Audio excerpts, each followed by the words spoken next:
Have you ever made a mistake? Did you get to learn and grow from your misstep, or did you end up ruining your life? Well, the concept of cancel culture is the topic of a new book called Cancel, this book by Dan Kovalik. Now, it gives us all some good food for thought. I was inspired by a real life event here in Pittsburgh, is where I live. A peace activist for 50 years who co-founded one of the oldest peace and justice centers in America, the Thomas Merton Center here in Pittsburgh, was canceled last spring over one meme that she sent out on Facebook that was fairly innocuous.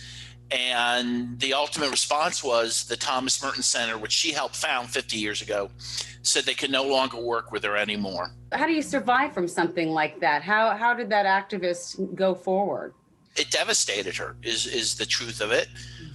I think she retreated quite a bit because she felt hurt and felt rejected. The book, which I dedicated to her, I think has brought her some consolation, some feeling that someone supports her. And I think that's important in these situations. If you think someone's being, wrongfully, canceled, I mean, the way to deal with it is to support that person. It's really terrifying, this moment, because you say cancel culture moves at the speed of the internet. It's not totally a function of the internet, but certainly the internet has allowed for it to become kind of monster. If someone makes a mistake, people are quick to pounce, and things can happen rapidly, and people can lose their jobs quickly before there's any due process given to them. And that should be of concern, by the way, to people who care about workers and workers' rights. This is being used to get rid of people. It's very difficult to stop once it starts. So you're saying it's also being manipulated as well? Oh, I think so. I mean, the biggest example I give in my book is that the Trump National Labor Relations Board, which was the most right-wing National Labor Relations Board we ever had, seized on all this to change board law so that people engaged in union activity could be fired more easily for speech.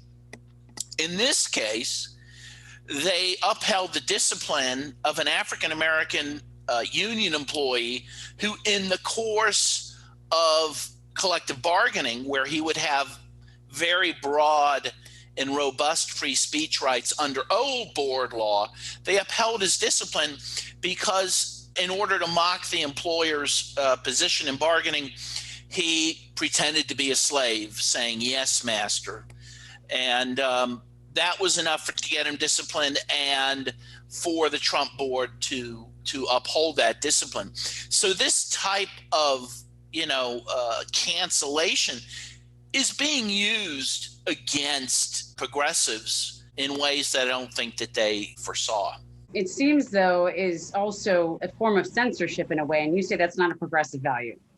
Well, exactly. And I think, what disappoints me is I think progressives who used to be really the most strident fighters for First Amendment rights and freedom of speech rights now are the one trying to shut speech down. This woman last year, a professor, allegedly fell asleep during a Zoom call about racial diversity, and students said she should be fired because she maybe fell asleep. I mean, this is insane, right?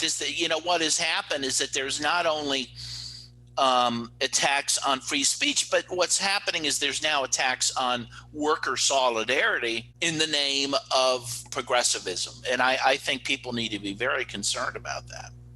With anything that is powerful, there is both good and bad. But I think that given that cancel culture is such a huge part of America now and has become so widespread, what do you think the future holds?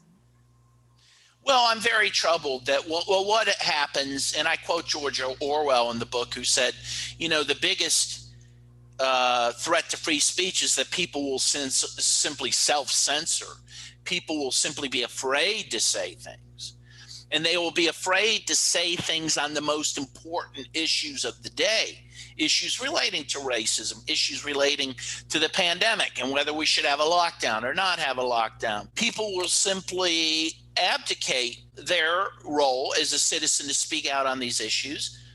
And you're not going to have robust debates on these important issues. And what's going to happen is, you're going to get bad outcomes, because I think ultimately good outcomes come from people being able to intelligently and rationally talk about important issues and debate those issues and not be shut down because people disagree with what they're saying or how they're saying it. All right.